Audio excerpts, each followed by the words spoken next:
El día de hoy tenemos un videoprograma muy interesante, muy colorido. Vamos a platicar de el cine de ficheras.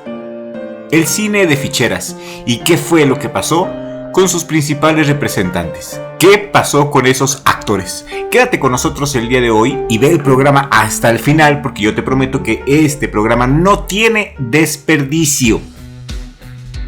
El cine de ficheras es un género cinematográfico propio del cine mexicano que floreció en las décadas de 1970 y 1980. El cine de ficheras se nutría de la comedia erótica italiana y del viejo cine de rumberas, también propio del cine de México.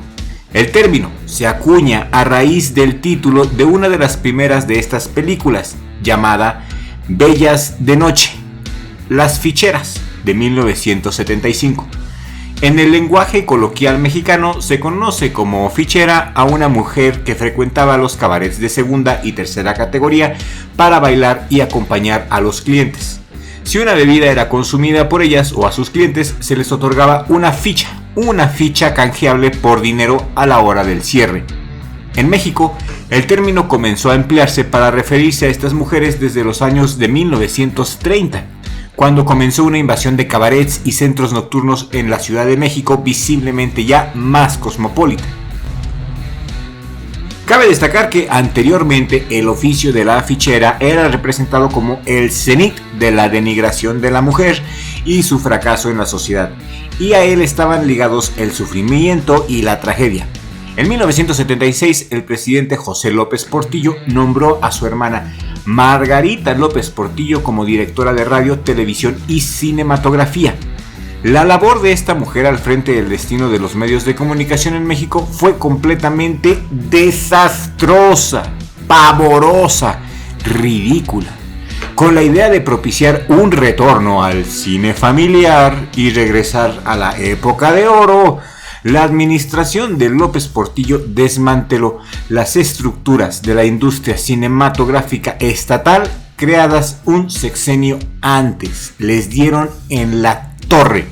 Se trató de internacionalizar el cine mexicano trayendo a directores extranjeros a filmar aquí en México.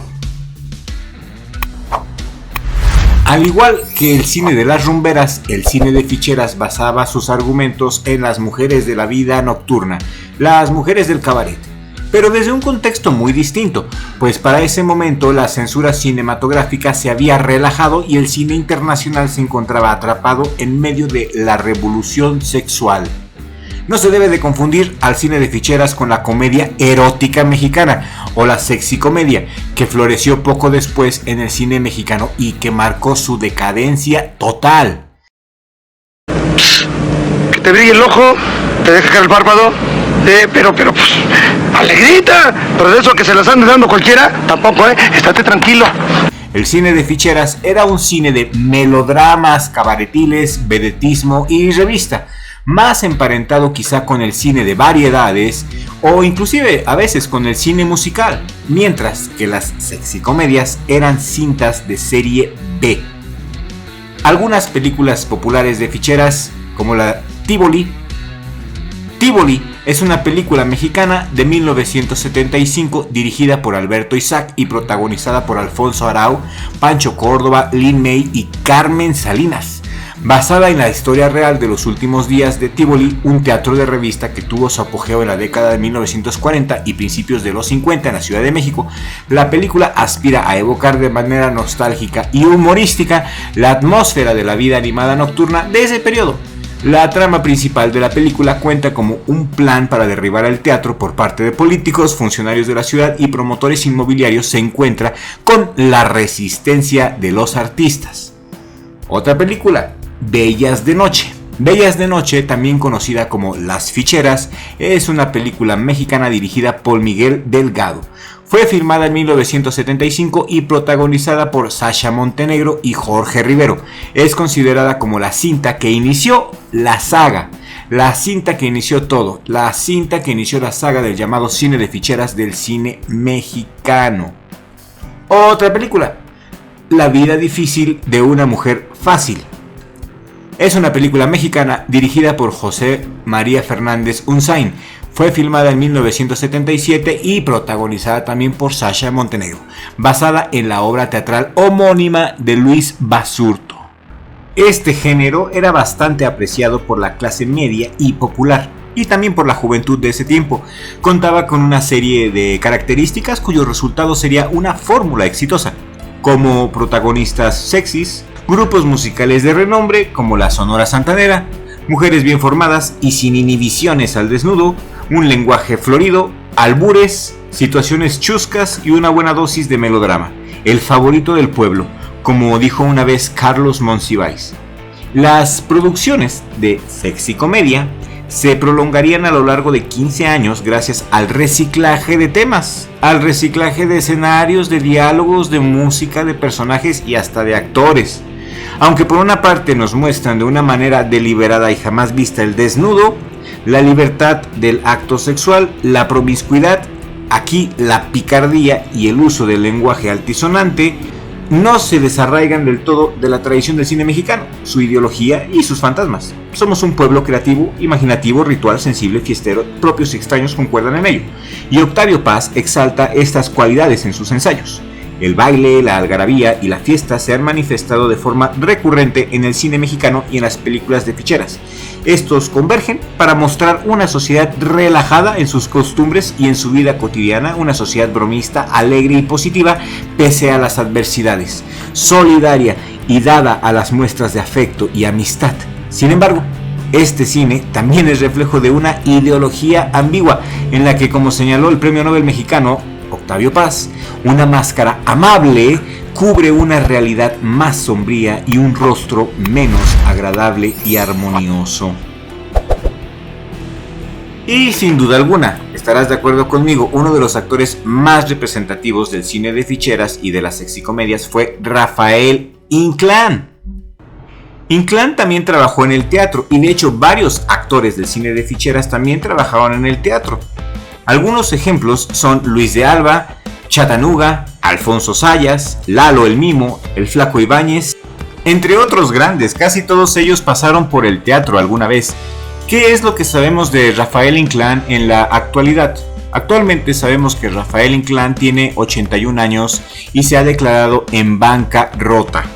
Está casado con una mujer 40 años menor que él y, según sus propias palabras, él dice que nunca supo ahorrar, nunca pudo ahorrar y que todo su dinero, toda la fortuna que ganó durante su paso en el cine, todo se lo gastó en mujeres. En una entrevista que Rafael Inclán dio recientemente, asegura que no se arrepiente ni se preocupa por no haber administrado su dinero. Dijo: los que deben de sufrir son a los que voy a heredar. Yo no me arrepiento de nada. ¿Para qué? Rafael Inclán también mencionó que sí va a dejar testamento, sin embargo prácticamente no dejará herencia. El famoso Rafael Inclán nació en Mérida, Yucatán en 1941 y se hizo famoso con las películas de los años 80 donde reinaba el doble sentido y el albur en la narrativa de las cintas mexicanas. También ha participado en obras de teatro como Made in México, El Avaro y La Peluquería. ¿Y qué pasó con Lin May? ¿Qué le pasó a su rostro? Pues en una entrevista que dio en Ventaneando, Lin May asegura que eso fue producto de una negligencia médica. Le inyectaron aceite, mis amigos. En vez de inyectarle colágeno y hacerlo en un lugar autorizado, en un lugar salubre, no, se lo hizo un charlatán y le empezaron a salir, bueno, ella describe que le empezaron a salir unas bolitas en la cara y el médico, el farsante que la operó, la citó varias veces, le hizo varios procedimientos en la cara, cada vez dejándola peor. Liliana Mendiola es el verdadero nombre, es el nombre real de Lin May y la vimos actuar en películas como Tívoli, Noches de Cabaret, Las Cabareteras, entre otras, en donde cautivó y conquistó a millones de espectadores gracias a su belleza y a su espectacular silueta en donde destacaban sus prominentes curvas. Quizás para las nuevas generaciones ya es común ver la imagen que caracteriza a la actriz. Para aquellas personas que la recuerdan de joven y que disfrutaron de sus películas en los cines, saben que no siempre tuvo esa apariencia. Eso es todo por el día de hoy, espero que hayas disfrutado de este especial. Si quieres ver una segunda parte, comparte este video, porque si este video tiene éxito, llama mucho la atención, tiene muchos likes, entonces voy a sacar una segunda parte y vamos a platicar de Sasha Montenegro y vamos a dar una revisión más a profundidad sobre este tema que yo sé que les gustó mucho. Regálame un like y conviértete en mi mecenas. Yo quiero que te conviertas en mi mecenas y que me ayudes. Te agradecería mucho. Y para convertirte en mi mecenas, solamente tienes que hacerte miembro del canal y te cuesta 50 pesos la membresía. En esta membresía tú puedes tener acceso a contenido exclusivo y muchos beneficios como videos inéditos. Los miembros también pueden decidir sobre el contenido del canal. Como miembro tú tienes toda la autoridad para decirme qué tipo de video, cómo lo quieres y cuándo quieres ese video. Conviértete en miembro para que podamos hacer crecer este canal juntos. Si eres miembro, eres mi mecenas y te lo agradecería muchísimo. También, mis amigos, YouTube nos acaba de autorizar nuestra tienda oficial de YouTube. Muy pronto te va a aparecer en este canal un icono de tienda donde podrás tener acceso a nuestros productos exclusivos, y si eres miembro también puedes tener descuento hasta del 50% en nuestros productos oficiales de YouTube. Así que, ¿qué esperas? Hazte miembro y conviértete en mi mecenas.